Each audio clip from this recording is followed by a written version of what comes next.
कोई भी यूट्यूबर जो है मुंह उठा के आ जाता है और संत रामपाल जी महाराज जी का नाम लेकर वीडियो बनाना शुरू कर देता है। संत रामपाल जी महाराज जी द्वारा दिया गया आध्यात्मिक ज्ञान अब उससे लोग धीरे धीरे परिचित हो रहे हैं और यही कारण है कि संत रामपाल जी महाराज जी की जो छवि है वो सोशल मीडिया पर बढ़ती जा रही है। आजकल कोई भी 2% का यूट्यूबर संत रामपाल जी महाराज जी के उस संपूर्ण आध्यात्मिक ज्ञान के अंदर अपनी अज्ञानता भिड़ाने का काम करता है, अपनी अज्ञानता दिखाने का कार्य करता है। ऐसा ही एक नफरती गुल्लू जिसने अपना यूट्यूब चैनल ऋषि मंतव्य के नाम से स्टार्ट किया हुआ है और अब इसने क्या किया है कि संत रामपाल जी महाराज जी के द्वारा जो आध्यात्मिक ज्ञान दिया जा रहा है उस पर इसने कुछ आक्षेप लगाए हैं, कुछ बातें कही है।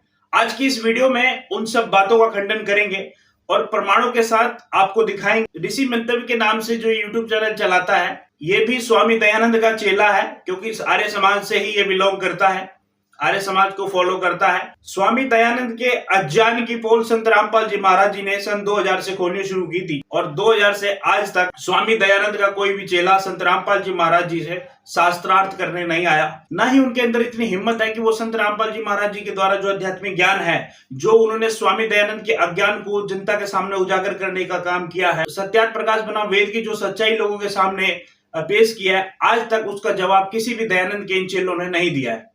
तो इस तरह के ये जो गुल्लू और कालू है जो आ जाते हैं सोशल मीडिया पर वीडियो बनाने के लिए, ऐसे लोगों को रिप्लाई देना हम जरूरी नहीं समझते हैं, जिनका कोई अस्तित्व ना हो, जिनको कोई ज्ञान ना हो, जिनका कोई आधार ना हो। जो बातें इसने वीडियो में कही है उन बातों का खंडन करना जरूरी इसलिए हो जाता है क्योंकि हमारे जो पवित्र समाज के लोग हैं उन तक भ्रामक जानकारी ना पहुंचे, इसके लिए हम इसकी वीडियो का रिप्लाई कर रहे हैं। अन्यथा ऐसे गुल्लू और कालू आए दिन जो है वीडियो सोशल मीडिया पर डालते रहते हैं। एक बात और स्पष्ट कर दूं, ये दयानंद के चेले जितना फड़फड़ाएंगे उतना इनका अज्ञान जनता के सामने यूं ही पेश करते रहेंगे और जब जब ये दयानंद के चेले फड़फड़ाए हैं, लगातार इनका अज्ञान जनता के सामने, समाज के सामने पेश किया है और आज समाज जो है इन लोगों से दूरी बनाने का काम कर रहा है क्योंकि वो इनके अज्ञान को समझने लग गया है और यही कारण है अब इनकी जो रोजी रोटी है वो खतरे में है। इसलिए ये लोग जो है अपनी अज्ञानता पेश करने का काम कर रहे हैं। बहरहाल इन्होंने कुछ बातें कही है जिसका हम इस वीडियो में खंडन करेंगे।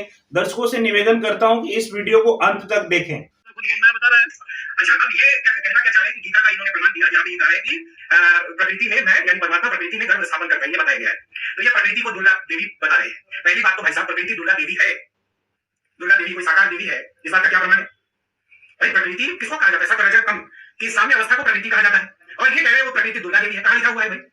मैंने कुछ भी बोल दे रहे हैं। आगे सुनिए क्या कहना चाहिए। और ये बोले कि प्रकृति के पति है, परमात्मा को जो है प्रकृति का पति बताया गया। इस बात का क्या प्रमाण है कि साकार है दुर्गा देवी? पहले तो आप हमारे दर्शकों को ये बताएं प्रकृति है कितनी? ऋषि मंतव्य को शास्त्रों का ज्ञान नहीं है और चंद पुस्तक पढ़ लेने से अगर उसको ये लगता है कि वो प्रकृति की व्याख्या करेगा, परमेश्वर की व्याख्या करेगा, तो इसकी मूर्खता है। दर्शकों आपको बता दें कि प्रकृति हमारे वेद में, हमारी भगवत गीता में, हमारे पुराणों में जो प्रकृति शब्द है उसकी व्याख्या की गई है और शायद इस मूर्ख ने पढ़ा नहीं है। ठीक है, तो आपको पहले भगवत गीता में ले चलेंगे, फिर आपको पुराण में ले चलेंगे, फिर आपको और शास्त्र में दिखाएंगे प्रकृति क्या होती है। ये आपको दिखाते हैं भगवत गीता से प्रकृति के बारे में भगवत गीता क्या कहती है। ये गीता प्रेस गोरखपुर से प्रकाशित श्रीमद् भगवत गीता है। जयदयाल गोयनका इसके अनुवादक हैं। लेके चलते हैं आपको अध्याय 7 में। अध्याय 7 का श्लोक नंबर 4-5 में 2 प्रकृति बताइए, परा और अपरा। ठीक है, तो आप ये जो अपरा प्रकृति है इसको अष्टधा प्रकृति बोलते हैं। क्या बताया है? पृथ्वी, जल, अग्नि, वायु, आकाश, ये स्थूल शरीर बनता है इससे और ब्रह्मांड की संरचना होती है। मन, बुद्धि, अहंकार, ये सूक्ष्म शरीर होता है। ठीक है, तो इस प्रकार ये 8 प्रकार से अष्टधा भिन्ना में प्रकृति, मेरी प्रकृति है। ये कौन बोल रहा है? गीता के अंदर ब्रह्म बोल रहा है जिसका मंत्र ओम है। ठीक है, तो ये अपरा प्रकृति हो गई। अब ये इसको 8 भेद वाली बोलते हैं। अब ये इसको अपरा प्रकृति कहते हैं। अपरा अर्थात मेरी जड़ प्रकृति है, ये जड़ है। मन, बुद्धि, अहंकार जड़ होता है। आइए आगे लेके चलते हैं आपको। क्या बताए ये श्लोक? क्या कहता है? इससे दूसरी को इत्तः अन्याम या इदम, जिससे संपूर्ण जगत धारण किया जाता है। ये तो संपूर्ण जगत बनता है जिस संसार में रहते हैं, इसका निर्माण होता है पांच तत्वों से। ठीक है, और धारण करने का काम किसका जाता है? परा प्रकृति का। तो धारण करने का काम कौन करता है? जड़ प्रकृति नहीं करती है, सजीव प्रकृति करती है। तो जगत धारिते में जीव भूताम, जीव रूपा मतलब चेतन, परा प्रकृति दुर्गा जी हैं। अब दुर्गा जी को कहां से सिद्ध करना हम आपको आगे दूसरे शास्त्र में दिखाएंगे। पहले हम आपको ये दिखा रहे हैं कि गीता जी प्रकृति के बारे में, दूसरी चीजों के बारे में क्या कहती है। दर्शकों यहाँ पर आप जी को बताया गया है कि 2 प्रकृति हैं, एक अपरा और एक परा प्रकृति है। एक जिनको ये दूसरे शब्दों में कहते हैं कि जड़ प्रकृति और एक चेतन प्रकृति है। इससे आपको रूबरू अभी कराया और आपको लेके चलते हैं। और देखिए दर्शकों इस परा प्रकृति के बारे में गीता जी क्या कहती है। अध्याय 7 का श्लोक नंबर 6, अध्याय 7 का श्लोक नंबर 6, 4 और 5 में हमने आपको दिखाया जड़ और चेतन प्रकृति, अपरा और परा प्रकृति। ठीक है, अब आपको दिखाएंगे श्लोक 6 में। श्लोक 6 में क्या कहता है कि ऐसा समझ कि संपूर्ण भूत मतलब संपूर्ण प्राणी दोनों प्रकृतियों से ही उत्पन्न होने वाले हैं। यहाँ दो प्रकृति हो गई, एक तो जड़ हो गई और एक ये चेतन हो गई। चेतन क्या करती है? चेतन इसमें जान डालती है, चेतन जीवों को उत्पन्न करती है, इसलिए उसको परा प्रकृति कहते हैं। दोनों ही प्रकृतियों से ही उत्पन्न होने वाले हैं। मैं संपूर्ण जगत का प्रभाव यानी उत्पन्न करने वाला और प्रलय करने वाला हूँ। ठीक है, तो ब्रह्म क्या कहता है कि उत्पन्न करना और प्रलय करना मेरा काम है, धारण करने का काम ये परा प्रकृति करती है। और दोनों ही प्रकृतियों को उत्पन्न जो किया जाता है, दोनों ही प्रकृतियों को, ये इसका रीजन बनता है, इसका कारण बनता है काल ब्रह्म। आइए और आपको दिखाते हैं इसी भगवत गीता से। इसी भगवत गीता में आगे बताया हुआ है। दर्शकों, एक नहीं आपको अनेक प्रमाण देंगे और इस मूर्ख को बता दें पहले शास्त्रों का अध्ययन करें, उसके बाद संत रामपाल जी महाराज जी के इस संपूर्ण अध्यात्म ज्ञान में अपनी जो अज्ञानता आप लगा रहे हो, पहले आप शास्त्रों का अध्ययन करें। और नहीं अध्ययन किया है तो हम करा देते हैं आपको शास्त्रों का अध्ययन। और आप कभी भी सतलोक आश्रमों में आए, वहां पर आपको ये शास्त्र मिलेंगे और वहां पर आपको समझाने के लिए भी संत रामपाल जी महाराज जी के शिष्य मिलेंगे। तो आप जी को बताएं, अपनी अज्ञानता लोगों के सामने जाहिर ना करें, पहले पढ़े अपने शास्त्र को और देखिए प्रमाण। ये वही भगवत गीता है, अध्याय 9 है। ठीक है, अब आपको ले चलते हैं श्लोक 7 में। श्लोक 7 क्या कहता है कि हे अर्जुन, कल्पों के अंत में सब भूत मेरी प्रकृति को प्राप्त होते हैं। तो कौन सी प्रकृति को प्राप्त होते हैं? जो प्रकृति धारण करती है, तो वही प्रकृति इसको समेट लेती है। और वो सचेत प्रकृति है। वो 5 तत्व का नाश होता है जब कल्प के अंत में, तो 5 तत्व और 3 क्या बोलते हैं मन पर जो अलग से अष्टधा प्रकृति बताई है, उन सबका जब नाश होता है तो इसको कौन समेटता है, कौन लीन करता है? प्रकृति, जो चेतन है, जो सचिव है, और वो दुर्गा जी है। प्रकृति को प्राप्त होते हैं अर्थात प्रकृति में लीन होते हैं। और कल्पों के आदि में उनको मैं फिर रचता हूं। तो रचता क्या है? इस ब्रह्मांड में जितने प्राणी हैं सबकी उत्पत्ति 5 तत्व 3 गुण से होती है। तो 5 तत्व जो पहला उधर अध्याय 7 का श्लोक नंबर 4-5 में बताया है, तो उसके बारे में बताया है। तो इससे सिद्ध होता है कि ये 2 प्रकृति है और दोनों प्रकृतियों का कार्य क्या क्या है और ब्रह्म का यहाँ पे क्या काम है। यही भगवत गीता है। श्लोक नंबर 8 क्या कहता है? प्रकृति स्वाम अवष्टभय विसृजाम पुनः पुनः भूतग्रामम इमं कृतस्नम अवशम प्रकृति वशात। इसका मतलब ये होता है कि अपनी प्रकृति मतलब देवी दुर्गा को, चेतना को, चेतन प्रकृति को अंगीकार करके स्वभाव के बल से परतंत्र हुए इस संपूर्ण भूत समुदाय मतलब प्राणियों को बार बार उनके कर्मों के अनुसार रचता हूँ। रचने का काम दुर्गा देवी का है। और जो प्राणी होते हैं उनका शरीर अपरा प्रकृति से बनता है, जड़ प्रकृति से बनता है, और परा प्रकृति सचेत है और चेतन है जो जीव रूप में है। तो ये भगवत गीता हमें सिद्ध करती है कि 2 प्रकृति हैं।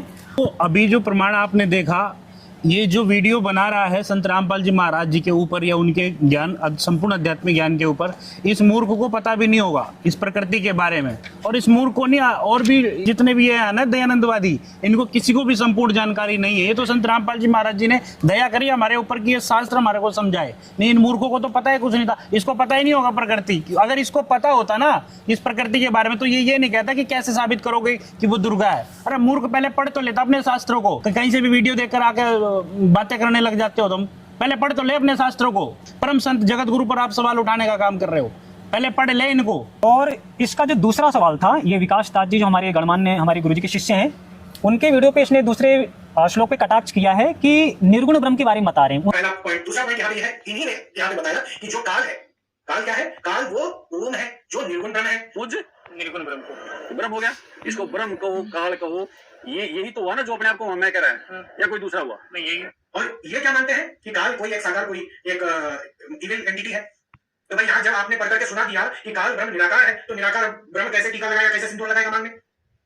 सोचिए, इतने नीचे लेवल तक जाकर के उतर करके इनको जवाब देना पड़ेगा। उन्होंने निर्गुण ब्रह्म के बारे में नहीं बताया। उन्होंने गीता जी के अध्याय 8 के श्लोक नंबर 13 के बारे में जब बताना शुरू किया, तो यहाँ पे एक मूल पाठ में क्या बताया है, ये अध्याय 8 का श्लोक नंबर 13 है, जिसके बारे में लिखा है ओम इति एकाक्षरम ब्रह्म व्याहरण माम अनुस्मरम या प्रयाति तजंध्यम सयाति परमाम गति। इसका मतलब होता है कि मुझ ब्रह्म का केवल एक अक्षर ओम है, इसको जो जपता है वो परम गति को प्राप्त हो जाता है। तो यहाँ पे ये जो निर्गुण ब्रह्म का इसने बताया है, तो मूल पाठ में निर्गुण ब्रह्म नहीं है। विकास दास जी ने सिर्फ अनुवाद पढ़ के सुनाया है, ना कि माम की व्याख्या करी। यहाँ पे लिखा हुआ है एक अक्षरम ब्रह्म व्याहरण माम अनुस्मरण। ये मूल पाठ का सीधा सा मतलब होता है कि मुझ ब्रह्म का जो एक अक्षर ओम नाम का जाप करता है, ये निर्गुण ब्रह्म। इन्हें गलत अनुवादक का अपना विचार है, ये गलत अनुवाद है। माम का मतलब मुझ निर्गुण ब्रह्म नहीं होता, माम का मतलब होता है मुझ का, मेरा, मुझ ब्रह्म का। तो ये निर्गुण ब्रह्म नहीं लिखा है मूल पाठ में। ब्रह्म निर्गुण नहीं होता है, ब्रह्म साकार है और ब्रह्म अव्यक्त है। आपको इसी भगवत गीता से दिखाएंगे। तो ये इसका कटाक्ष कि ब्रह्म निर्गुण है, सरासर निराधार है। यही भगवत गीता क्या कहती है कि वो ब्रह्म साकार है, अव्यक्त है। आइए आपको दिखाते हैं।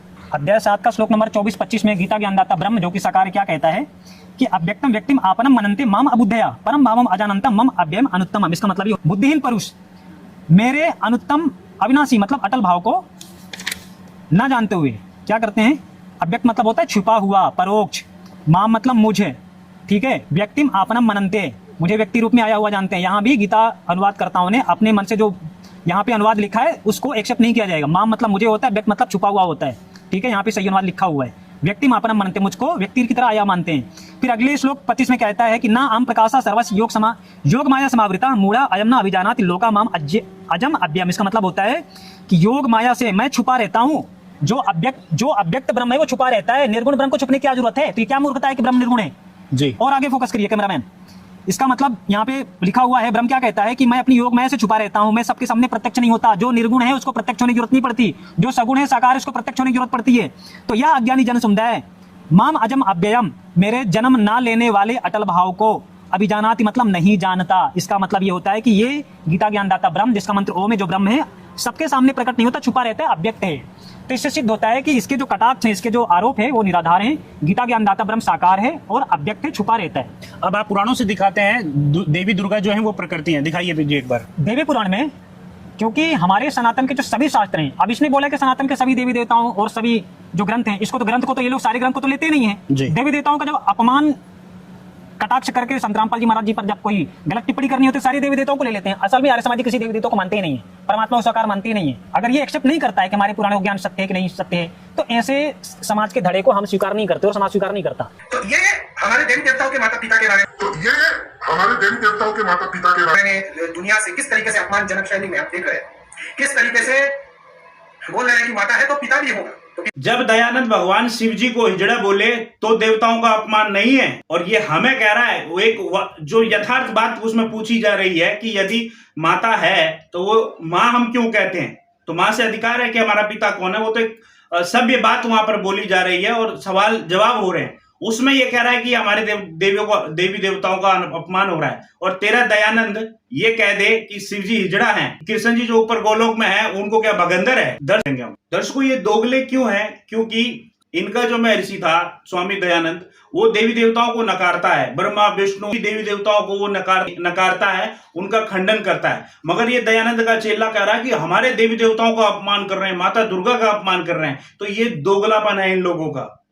यथार्थता यह है कि दयानंद ने इन देवी देवताओं को नकारा है, क्योंकि दयानंद मानता ही नहीं कि परमेश्वर साकार है। और दयानंद ने जो भाषा इन देवी देवताओं के बारे में प्रयोग करी है उसका प्रमाण आपको दे रहे हैं। वो शिव जी को कहता है कि शिव जी हिजड़ा है, वो कृष्ण जी के बारे में कहता है कि कृष्ण जी को बगंदर हो गया है।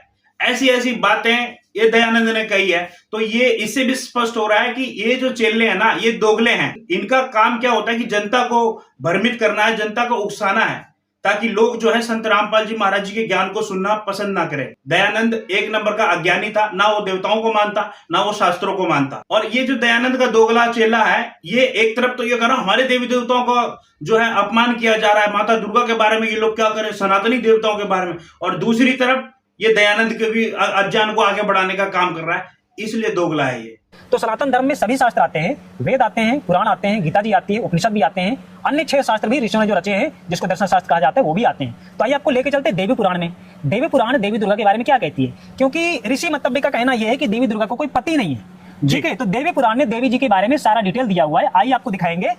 ये देवी भागवत है, ठीक है, और इस प्रकृति देवी दुर्गा के पति देव भी हैं। आइए दिखाते हैं आपको। ये देवी भागवत है, संक्षिप्त देवी भागवत, गीता प्रेस गोरखपुर से प्रकाशित है। ये देखिए, संपादक हनुमान प्रसाद पोद्दार, चिमनलाल गोस्वामी। आइए आपको लेके चलते हैं। ये आपका पहला स्कंद है और पेज नंबर 57 है, 57। इसमें क्या दिया हुआ है, जैसा कि ऋषि मतब्य का कहना है कि सत्य रज और तम ही प्रकृति है। ये सरासर झूठ है। सत्य और रज और तम प्रकृति से उत्पन्न होते हैं। आपको पुराण और गीता जी दोनों जगह से दिखाया जाएगा। ये पहला स्कंद का पेज नंबर 57 है। यहाँ पे क्या लिखा है कि कार्यवश सत्व रज और तम आदि गुणों को स्वीकार करके ब्रह्मा विष्णु एवं शंकर नाम से विख्यात होते हैं। अर्थात ब्रह्मा जी, विष्णु जी, शिव जी ही सत्व रज और तम गुण को धारण करते हैं। इन तीनों में परम पुरुष भगवान विष्णु सबसे श्रेष्ठ हैं, ऐसा इसमें बताया। और आगे आपको लेकर चलते हैं। ब्रह्मा विष्णु और रुद्र ये 3 सगुण देवता हैं। तो ब्रह्मा जी रजगुण है, विष्णु जी सद्गुण है, रुद्र तमोगुण है। और यही क्रमशः सृष्टि पालन संहार के लिए कार्य का उत्तरदायी इन पर बना रहता है। और इसने कहा है कि देवी दुर्गा के पति नहीं है। अभी आपको कई सारे प्रमाण दिखाएंगे। ये तीसरा स्कंद है, पेज नंबर 129 है। यहाँ पे क्या लिखा है, यहाँ पे ऋषि चर्चा कर रहे हैं। यहाँ पे जन्मेजय ने व्यास जी से पूछा तो व्यास जी बता रहे हैं कि कितने आचार्य भवानी को संपूर्ण मनोरथ पूर्ण करने वाली बतलाते हैं। वे आदि माया महाशक्ति एवं परम पुरुष के साथ रहकर, वे आदि माया महाशक्ति एवं परम पुरुष यानी अन्य पुरुष के साथ रहकर कार्य संपादन करने वाली प्रकृति हैं। प्रकृति ही दुर्गा जी हैं। ठीक है, एक तो जड़ प्रकृति और एक चेतन प्रकृति यानी अपरा प्रकृति जो गीता जी ने दिखाया। तो यहाँ पे चेतन प्रकृति को प्रकृति बताया, देवी दुर्गा बताया है। अब इसमें बताया ब्रह्म के साथ उनका अभेद संबंध है यानी पत्नी का संबंध है। ब्रह्म उनके पति देव हैं। वे सृष्टि स्थिति और संहार के कार्य में सदा संलग्न रहती हैं। ये तीनों गुणों को उत्पन्न करती हैं। और आगे आपको दिखाते हैं, उनका स्वरूप सत्व रज और तम इन तीनों गुणों से परे है। देवी दुर्गा सतगुण रजगुण तमगुण नहीं है। देवी दुर्गा से सतगुण रजगुण तमगुण उत्पन्न होता है, ये देवी भागवत कहती है। इन तीनों गुणों से देवी दुर्गा परे हैं। गुणों का विस्तार होने से होता है यानी गुण की उत्पत्ति देवी दुर्गा से होती है। सतगुण रजगुण तमगुण की उत्पत्ति देवी दुर्गा से होती है। वे निर्गुण होते भी सगुण हैं। वे निर्गुण हैं, तीनों गुणों से परे हैं और सगुण हैं। और आगे आपको दिखाते हैं, यहाँ पे आपको दो कंसेप्ट क्लियर हुआ है कि प्रकृति का ब्रह्म के साथ अभेद संबंध है, मतलब उनके पतिदेव का नाम ब्रह्म है और ये ब्रह्म जिनका मंत्र ओम है, गीता जी और वेदों में बताया है और ये हमारे पुराणों में भी दिखाया है। आइए आपको दिखाते हैं। और आगे इसमें बताया है, यही देवी भागवत है। आपको ले चलते हैं स्कंद तीसरा के पेज नंबर 144 में। आइए 144 में देवी दुर्गा क्या कहती हैं ब्रह्मा जी को? ब्रह्मा जी को देवी दुर्गा कहती हैं कि मेरा और ब्रह्म का ध्यान करते रहना, यानी देवी दुर्गा और ब्रह्म दोनों अलग अलग हो गए। ठीक है, ये लिखा है, देखिए। देवी दुर्गा जब तीनों देवताओं को विदा करती हैं सारा कार्यभार संभालने के बाद, तो कहती मेरा तथा सनातन परमात्मा का तुम्हें सदा ध्यान करते रहना चाहिए। हम दोनों का स्मरण करते रहोगे तो तुम्हारे कार्य सिद्ध होने में किंचित मात्र भी संदेह नहीं होगा। यानी ब्रह्म का और मेरा ध्यान करते रहना है। आइए आपको दिखाते हैं और आगे दिखाएंगे कुछ प्रमाण। ब्रह्मा जी ने वेदों को पढ़ के जब देवी दुर्गा से सवाल किया था, ब्रह्मा जी ने देवी दुर्गा जी से सवाल किया था वेदों को पढ़ के कि वेदों में एकम अद्वितीय ब्रह्म लिखा है, उसके बारे में आपका क्या ख्याल है, क्या बताती हैं आप? तो देवी ने पहले कहा था कि वैसे मैं और ब्रह्म एक ही हैं, लेकिन लास्ट में कहती हैं वो कि मेरा तथा सनातन परमात्मा का तुम्हें सदा ध्यान करते रहना चाहिए। हम दोनों के स्मरण करते रहो तो तुम्हारे कार्य सिद्ध होने में किंचित मात्र भी संदेह नहीं होगा। अर्थात ये दोनों अलग अलग हो गए। ये 5वां स्कंद है, यही देवी भागवत है, पेज नंबर 320। एक बार देवी दुर्गा और महिषासुर का युद्ध होता है। एक बार देवी दुर्गा और महिषासुर का युद्ध होता है। 5वां स्कंद पेज नंबर 320। यहाँ पे महिषासुर का वर्णन है। महिषासुर देवी दुर्गा से विवाह करना चाहता है। महिषासुर इतना शक्तिशाली राक्षस था कि उसने अन्य देवताओं को परास्त करके उनको अपने लोक से निष्कासित करके नीचे पृथ्वी लोक पर भेज दिया था और देवी दुर्गा को विवाह के लिए ताम्र नामक दूत को भेजता है। तो देवी दुर्गा उसको क्या कहती हैं कि ताम्र तेरा मूर्ख स्वामी महिषासुर अमृत को गले लगाना चाहता है। फिर देवी दुर्गा कहते हैं कि मैं वैसी नहीं हूँ। ब्रह्मा विष्णु महेश इंद्र वरुण कुबेर एवं अग्नि तक को भी मैं पति बनाना नहीं चाहती। इन सब प्रधान देवताओं को छोड़कर किस गुण की विशेषता से मैं पशु को स्वामी बनाने का निंदनीय काम करूंगी? मैं पति को वर्ण करने वाली स्त्री नहीं हूँ। मेरे शक्तिशाली पुरुष पतिदेव विराजमान हैं। मेरे शक्तिशाली पतिदेव विराजमान हैं, देवी दुर्गा जी के पति हैं। ठीक है, तो ये जो ऋषि मंतव्य का कहना है कि देवी दुर्गा जी कोई पति नहीं है, इसकी सारी बातें निराधार होती हैं। स्वामी दयानंद जी की अज्ञानता है कि उन्होंने ग्रंथों को नकारा है। सनातन धर्म में सभी शास्त्र आते हैं, सभी शास्त्रों को समझना जानना ही तत्वज्ञान कहलाता है और तत्वदर्शी संत के यही काम होते हैं। कि विधवा कन्या का पिता श्री रामानंद का बड़ा भक्त था। एक बार श्री रामानंद उस विधवा कन्या के प्रणाम करने पर उसे पुत्रवती होने का आशीर्वाद दे बैठा। ब्राह्मण ने जब अपनी कन्या के विधवा होने की बात कही तब भी रामानंद ने अपना वचन चाहेंगे। तो दर्शकों, इसने तो आपको एक दो स्क्रीनशॉट दिखाए हैं, हम आपको पूरी किताब दिखाएंगे और वो सच्चाई से रूबरू कराएंगे कि आखिर क्या कबीर जी के भी कोई पिताजी हैं? क्या कबीर जी का भी ऐसे जन्म हुआ था जैसे सभी इंसानों का होता है? क्या कबीर जी परमेश्वर हैं? ये प्रमाण हम कबीर जी के ही ग्रंथों से, कबीर सागर से, कबीर शब्दावली से आप लोगों को दिखाने का काम करें। इस धूर्त ने तो आपको एक दो स्क्रीनशॉट दिखाए हैं, अब हम आपको पढ़ाते हैं पूरी किताबें जिसमें आपको अनेकों प्रमाण मिलेंगे कि कबीर इज गॉड, कबीर परमेश्वर है और वो किसी माता पिता से जन्म नहीं लेता, स्वयं आता है और स्वयं चला जाता है, इसीलिए उसको परमेश्वर कहा जाता है।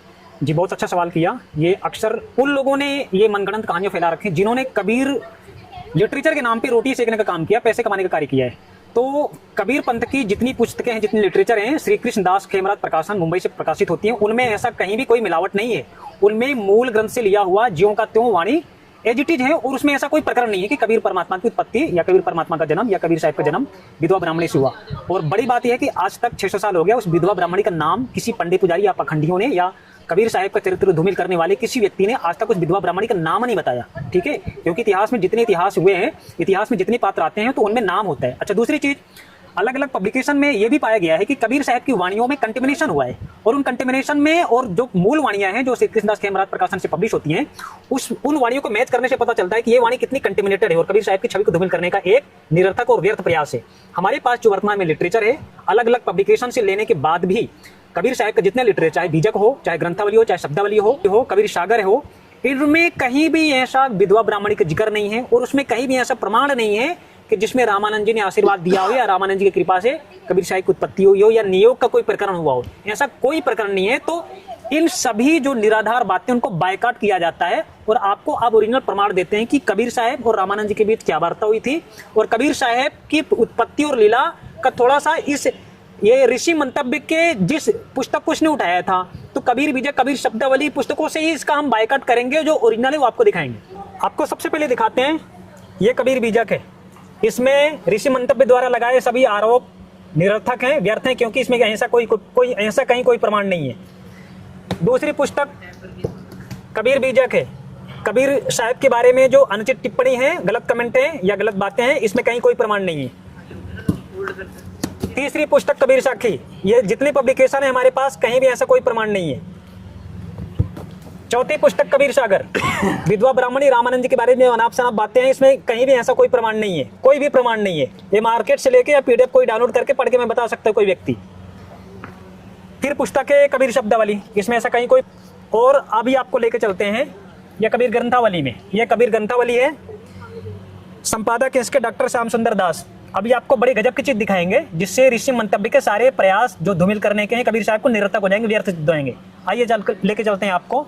ये वही पुस्तक है, इसका पेज नंबर है 21 में क्या लिखा है कि अलग अलग, इसमें क्या है, उनके माता पिता के बारे में अलग अलग कयास लगाए जा रहे हैं कि क्या सही है क्या झूठ है। तो लास्ट में इसका कंक्लूजन क्या निकलता है, तो क्या विधवा ब्राह्मणी के घर में जन्म पाने, नीरू तथा नीमा से पालित पोषित होने की समस्त कथा केवल मनगढ़ंत है और उसमें कुछ भी सार नहीं है। यह विषय विशेष रूप से विचारणीय है। लेखक का मत है और अन्य विद्वानों का मत है कि यह विशेष रूप से विचारणीय है, मतलब इसका अभी किसी को स्पष्ट रूप से पता नहीं है। दूसरी चीज, कुछ लोग कबीर को नीरू तथा नीमा का औरस पुत्र मानते हैं, परंतु इस मत के पक्ष में कोई साधारण प्रमाण अब तक किसी ने नहीं दिया। तो जब प्रमाण ही नहीं है तो ये किस आधार पर ऋषि मंतव्य हमारे ऊपर आरोप लगा रहा है, हमारी पुस्तकों, हमारी लिटरेचर और हमारे परम पूज्य कबीर साहब के ऊपर आरोप लगा रहे, टिप्पणी कर रहे हैं। कबीर शब्दावली है, कबीर लिटरेचर में कबीर साहब के बारे में क्या लिखा है ये हमें दिखाना है। कबीरपंथी शब्दावली, मुद्रक एवं प्रकाशक खेमरा श्री कृष्णदास प्रकाश, अध्यक्ष श्री वेंकटेश्वर प्रेस। यह ऑथेंटिक है, पूरे भारत में चलती है, कोई भी देख सकता है। कबीरपंथियों का इतिहास या कबीरपंथ का लिटरेचर के लिए ये सबसे बड़ा पब्लिकेशन है, भारत में कोई भी कहीं से देख सकता है। और इसके अंदर जो लिटरेचर है उस लिटरेचर में ऐसा कहीं कोई प्रकरण नहीं है। अगर कहीं कोई प्रकरण कहीं मिलता है या पीडीएफ मिलती है, ऑनलाइन मिलता है, तो वो झूठ और निरर्थक है, हम उसका बायकॉट करते हैं। ठीक है, आइए आपको लेके चलते हैं। ये है पेज नंबर 2 और 3। इसमें कबीर परमेश्वर के बारे में बताया कि कबीर परमेश्वर 4 युगों में आते हैं। आपको दिखाते हैं, सत्यलोक के सत्पुरुष, सत्यनाम सत्पुरुष, करुणामय कबीर, दे इधर आए जगत में साई विदय शरीर, विदय मतलब जिसका 5 तत्व 3 गुण से बना शरीर ना हो। अब आपको हम दिखाते हैं, ये पेज नंबर 5 है। प्रस्तावना में मंगलाचरण में लिखा है सत सुकृत सतयुग की है। सतयुग में सत सुकृत नाम से कबीर भगवान आते हैं, ठीक है, और उनका सत्यनाम का प्रचार होता है। अगणित चिताए जीव जग रहे काल जगमार, नाम मुनिंद्र सुविदित है त्रेता युग के माई। त्रेता युग में यही कबीर परमेश्वर, यही कबीर साहब मुनिंद्र ऋषि के नाम से आते हैं। द्वापर में करुणा के नाम से आते हैं। द्वापर में करुणा में, कलयुग कबीर कहाँ ही, कलयुग में अपने ओरिजिनल नाम से आते हैं, ऑथेंटिक नाम से आते हैं, कलयुग में कबीर के नाम से आते हैं। जो ये प्रकरण रामानंद से जोड़ा जा रहा है, ठीक है, और दूसरी चीजों से जोड़ा जा रहा है, हम आपको दिखाते हैं।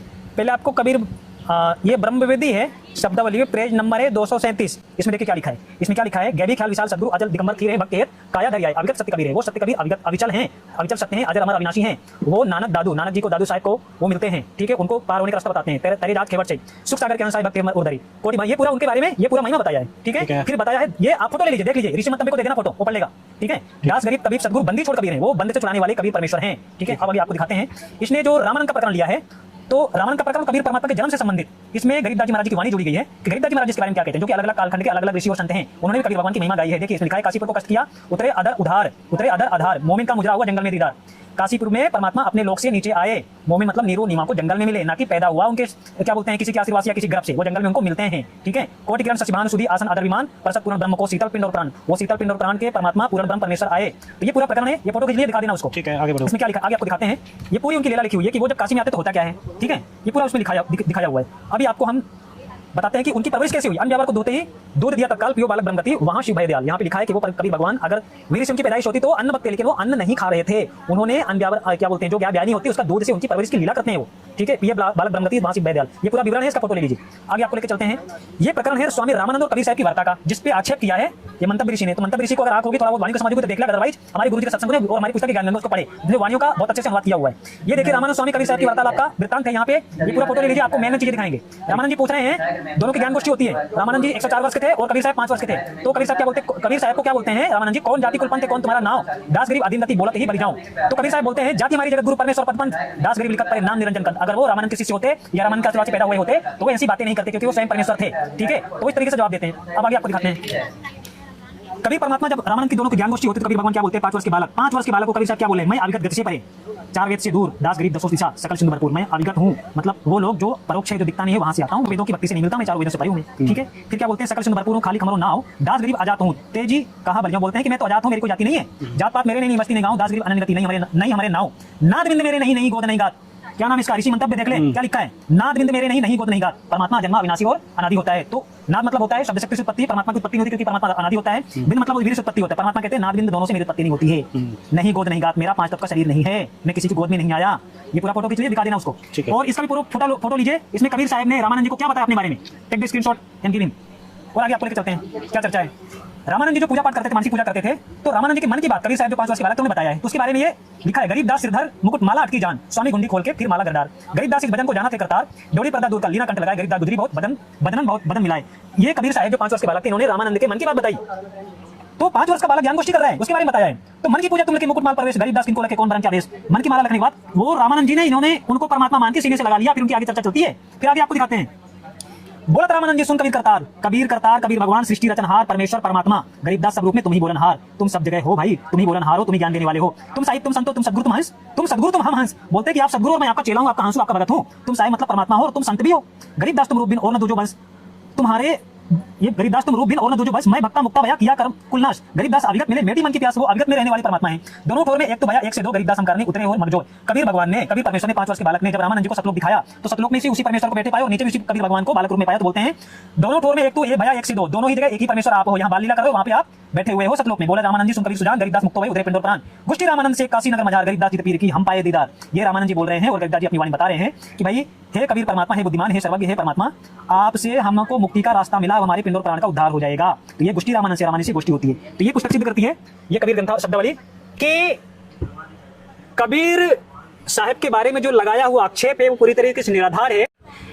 कबीर लिटरेचर भारत में जो सबसे अत्यंत प्रकाशित होता है तो या तो कबीर पंथियों का पब्लिकेशन है जो उत्तर प्रदेश में मिलता है, और कुछ श्री कृष्णदास खेमराज प्रकाशन से मुंबई से प्रकाशित होता है। तो इन ग्रंथों में हल्की सी कहीं मिलावट है वाणियों की, लेकिन कबीर परमात्मा के, कबीर साहब के चरित्र पर कोई भी आक्षेप नहीं है। किसी ने अलग से अगर कहीं छापा है, लिखा है और पीडीएफ कहीं अवेलेबल है तो उसी ग्रंथ में उस कबीर भगवान की महिमा भी लिखी, स्पष्ट होता है कि उसमें मिलावट है। तो ठीक है, कबीर लिटरेचर, कबीर साहित्य के बारे में आपको अगर और कोई जानकारी चाहिए तो जो ओरिजिनल लिटरेचर है, जो ओरिजिनल पब्लिकेशन है, वहां से पूरे लिटरेचर को देखो, उसको जानने समझने का प्रयास करें। के पास जो भी पब्लिकेशन है, एक तो दिल्ली से हैं, कुछ अन्य जगह से हैं और खेमराज से कृष्णदास प्रकाशन से हैं, तो उस लिटरेचर में कबीर साहब के बारे में विधवा ब्राह्मणी का जिक्र और रामानंद जी को आशीर्वाद देना विधवा ब्राह्मणी का ऐसा कहीं कोई जिक्र नहीं। इससे स्पष्ट होता है कि किसी ने उनको उनका छवि धूमिल करने के लिए अलग से पब्लिकेशन में अलग से प्रकरण डाला है जो झूठ और निराधार है। अब बड़ी बात यह है कि इन्हीं जो पब्लिकेशंस हैं, जो कबीर कबीर का जीवन चरित्र है या कबीर की जीवनी है, उसमें आक्षेप करते हैं, तो वो लोग भी स्वीकार करते हैं कि इन सभी बातों को कोई आधार नहीं है कि विधवा ब्राह्मणी से पैदा हुए थे या फिर रामानंद जी के आशीर्वाद से पैदा हुए थे। ऐसा कहीं भी कोई प्रमाण भी नहीं है। तो जब प्रमाण ही नहीं है तो अलग अलग विद्वान अपनी अपनी तरफ से इतिहास को बनाने की कोशिश करी है। अच्छा, दूसरी चीज, वो विधवा ब्राह्मणी जिससे पैदा हुए उसका कोई तो कहीं तो इतिहास होगा, क्योंकि इतिहास में जितने चरित्र हैं तो अगर उनके माता पिता का जिक्र आता है तो स्पष्ट क्लियर होता है कि भैया उनके ये माता पिता, उनके परिवार था। तो विधवा ब्राह्मणी का आज तक कहीं कोई जिक्र ही नहीं है। जो कि जो नीरो नीमा का जिक्र है, जो नीरो नीमा के बारे में बताया, उसमें करीब करीब सभी लिटरेचर में उनके बारे में स्पष्ट किया है कि नीरो नीमा उनके मोगोले माता पिता थे जिन्हें वो घर पे उठा के लेके आए थे, तो उनके बारे में जिक्र है। लेकिन विधवा ब्राह्मणी का जिक्र कहीं कहीं है और किसी लिटरेचर में नहीं है। इससे स्पष्ट होता है कि ये कंटेमिनेटेड है और निराधार और बेतुकी की बातें हैं। और ये ऋषि मंतव्य जहां से भी लिटरेचर उठाया है उसका पूरा फोटो दिखाएगा, पूरा पब्लिकेशन दिखाएगा, तब वो मान्य होगा। अदरवाइज हम इसको बाइकाट करते हैं, नहीं मानते इसको। कि जिसके कुल में ईद बकरीद के दिन लोग गौवध करते हो, शहीद और पीरों की मिन्नत मानता करते हो, उस कुल में अपने पिता से अलग चलते हुए भी कबीर तीनों लोगों में प्रसिद्ध हो गए। यानी इनके पिता कौन थे? गौवध करने वाले, गौ की हत्या करने वाले। ऐसा मैं नहीं कह रहा हूं, ऐसा भक्त रविदास जी गुरु ग्रंथ साहिब में ये कहते हैं। मैं उनका बहुत सम्मान करता हूं, ये बात यहां लिखी हुई है कि वो गौवध करने वाले वंश से वो उनका संबंध था, मुसलमान वंश से उनका संबंध है। क्योंकि नीरो नीमा उसी जन्म में ब्राह्मण थे, शिव के उपासक थे और वो हिंदू थे, सनातन धर्म को प्रेम करने वाले थे। तो ये सवाल ही पैदा नहीं होता। एक सवाल और निकल के आया है कि कबीर माता के गर्भ से पैदा नहीं होते, इसका क्या प्रमाण है? जी, इसका प्रमाण तो कबीर लिटरेचर में मिल जाएगा, कबीर साहित्य में मिल जाएगा। कबीर पंथी शब्दावली, कबीर शब्दावली से आपको दिखाया था, अब आपको दिखाते हैं। ये कबीर सागर है, ठीक है। कबीर सागर संपूर्ण 11 भाग, खेमरा सिकंदरदास प्रकाशन मुंबई जी ये देखिए कितना टाइम लगेगा? कबीर सागर संपूर्ण 11 भाग, खेमरा सिकंदरदास प्रकाशन मुंबई जी। आइए आपको लेके चलते हैं कबीर चरित्र बोध पे। इसमें पूरा ये जो लिटरेचर है हमारे गुरुजी ने इसके ऊपर पूरा बहुत अच्छी पुस्तकें बनाई है, आप देख सकते हैं। तो ये कबीर सागर है, इसमें क्या लिखा है, बोध सागर कबीर चरित्र बोध, पेज नंबर 1790। ठीक है। कबीर साहब का काशी में प्रकट होना, ना कि पैदा होना, ना तो विधवा ब्राह्मणी से, ना तो वीरी से। ठीक है जी। देखिए क्या लिखा है, सम्मत 1455 विक्रमी ज्येष्ठ सुदी पूर्णिमा सोमवार के दिन सत्पुरुष का तेज सत्य पुरुष प्रकाश के रूप में, पूर्ण परमात्मा प्रकाश के रूप में काशी के लहर तारा तालाब में उतरा। उसमें पृथ्वी और आकाश प्रकाशित हो गया। समय भी दिया है, डेढ़ भी दिया है। उस समय अष्टानंद वैष्णव ऋषि के संत थे, उस तालाब पर बैठे थे, ध्यान लगा रहे थे। वृष्टि हो रही थी, बादल आकाश में घिरे रहने का अंधकार छाया हुआ था, बिजली चमक रही थी। उस समय वह प्रकाश तालाब में उतरा। उस समय समस्त तालाब जगमग जगमग करने लगा। बड़ा प्रकाश हुआ, वह प्रकाश उस तालाब में ठहर गया। प्रत्येक दिशा जगमगाहट से परिपूर्ण हो गई। इस आश्चर्य में प्रकाश को देखकर अष्टानंद जी आश्चर्यचकित हो गए। अब ये पूरा प्रकरण दिया है, फिर आगे क्या होता है वो अपने गुरु रामानंद जी को बोलते हैं। अब देखो रामानंद जी के बारे में जो आपसे बात कर रहा था, अब देखो रामानंद के पास जाते हैं, बोलते हैं कि स्वामी जी मैंने लहर तारा तालाब में एक ऐसी ज्योति का निरीक्षण किया जिसको मुझे अत्यंत आश्चर्य हुआ। उस ज्योति को आकाश उतरते लहर तारा तालाब में ठहरते देखा। तो रामानंद जी बताते हैं कि भाई वो कोई ऊपर से अवतार है। ठीक है, वह प्रकाश तो तुमने देखा था, उसका कौतुक शीघ्र तुम्हारे देखने सुनने में आएगा। मतलब वो अवतार जो लिया है वो अभी लीला करने धरती पे आगे लीला करेगा। वह तेज बालक के आकार में हुआ, उस जल के ऊपर कमलों के पुष्पों में उतर आने और बालकों के सदृश हाथों फेंकने लगा। वह तेज अपने समस्त प्रभाव को पृथक करके मनुष्यों के बच्चे के आकार में दिखलाई दिया। मतलब कबीर परमात्मा प्रकाश रूप अपने लोक से चल के आते हैं, छोटे बच्चे को रूप बना के कमल के फूल पर वो अवतरित होते हैं। ठीक है, ये कबीर सागर है जिसमें पूरा दिखाया हुआ है। ठीक है, और अन्य संतों की वाणी में भी ऐसे प्रमाण है। अब ये नीरो के पूर्व जन्म का वृत्तांत जो आपको बताया गया था यहाँ पे पूरा है, आप फोटो ले लीजिए, ऋषि मंतव्य को दिखा दीजिएगा और आगे आपको लेके चलते हैं। ये पूरा प्रकरण है कि कैसे नीरो नीमा पूर्व जन्म के ब्राह्मण थे, सॉरी पूर्व जन्म में उनका क्या क्या रिश्ता था, कौन से संत थे, और इस जन्म में वो ब्राह्मण थे, ये पूरा बताया हुआ है। और कैसे उनको परमात्मा बच्चे के रूप में मिलते हैं, पूरा है, देख लीजिए। ठीक है, आगे बढ़ो। फिर वही दूसरे संत की वाणी, गिरिदास जी महाराज की वाणी जो आपको पिछले पढ़ के दिखाया मैंने। ठीक है, फिर ये पूरा उनके बारे में है कि उन्होंने बड़े होकर क्या लीला करी। ठीक है, बिना भोजन किए कबीर साहब का शरीर बड़ा होता जाता था। भगवान को भूख प्यास रहित होते हैं, भूख प्यास नहीं लगती उनको यहाँ के अनाज की जरूरत नहीं पड़ती, लेकिन उन्होंने कंवारी बछिया के दूध पीने का उन्होंने लीला करी, पूरा प्रकरण। और आगे आपको दिखाते हैं। फिर उन्होंने 5 बरस के जब हुए तो उन्होंने रामानंद के साथ क्या गोष्ठी करी, पूरा प्रकरण है, नोट करिए आप। फिर आगे आपको दिखाते हैं कि कबीर भगवान अपने बारे में क्या बोलते हैं, कबीर साहब अपने बारे में क्या बोलते हैं। कबीर साहब कहते हैं कि ये कबीर साहब और बादशाह जो दिल्ली का था उसका बातचीत होती है तो कबीर भगवान कहते हैं, हम ही अला कल्ला है कुतुब दोस्त और पीर, गरीबदास मालिक धनी हमरो नाम कबीर, मैं कबीर सर्वज्ञ हूँ सकल हमारी जात, गरीबदास पिंड प्राण में युगन युगन संग। और दिखाते हैं जो वेदों में सर्वज्ञ लिखा है कबीर के बारे में, उसका भी हम वेदों से दिखाएंगे। पहले आपको यहीं से थोड़ा सा और चीज दिखाते हैं। एक बार कबीर साहब और गोरखनाथ जी का ज्ञान गोष्ठी हुआ था, तो उसमें गोरखनाथ जी ने उनसे सवाल किया, ये पूरा प्रकरण है, फोटो लीजिए इसकी। तो फिर कबीर भगवान, कबीर संत, कबीर साहेब क्या बोलते हैं, उन्होंने जवाब दिया है कि ना मेरो जन्म ना गर्भ बसेरा, बालक है दिखलाया काशी नगर जंगल बिच डेरा, तहाँ जुलहे ने पाया, माता पिता मेरे को सुनाई ना मेरे घर दासी, बिना माता पिता के हूँ न मेरे कोई पत्नी नहीं है, जुला को सुत आन कहाया जगत करे मेरी हंसी, मैं जुला का पुत्र कहाया क्योंकि उनके घर में मेरी परवरिश हो रही है, परवरिश की लीला हो रही है। डरने मेरे गगन का चुनाही, मैं सुझे अगम अपारा, सत्य स्वरूपी नाम साहेब को सोहे नाम हमारा, अदरदीप नहीं गगन गुफा में तहानी जो वस्तु हमारा, परमात्मा कहते हैं मैं सबसे ऊपर वाले लोक में रहता हूँ। और ज्योति निरंजन जिसके बारे में वेदों में लिखा है ब्रह्म है, ओम है, अलक निरंजन सो जपे ना हमारा, ये भी हमारी भक्ति करता है, इसका प्रमाण वेदों और गीता जी में दिया हुआ है। हाड़ चाम लहू ना मेरे है सतनाम उपासी, तारन तरन अभय पददाता कहें कबीर अविनाशी। उस परमात्मा, उस कबीर भगवान का, कबीर साहब का हाड़ चाम लहू का शरीर नहीं है। नियोग से बड़ा ऐतराज है भाई, नियोग से अगर है तो फिर उसमें कोई प्रॉब्लम नहीं है, ठीक है, आर्य समाजी है, हम लोग मान लेंगे, लेकिन आप लोग तो नियोग नहीं मानते।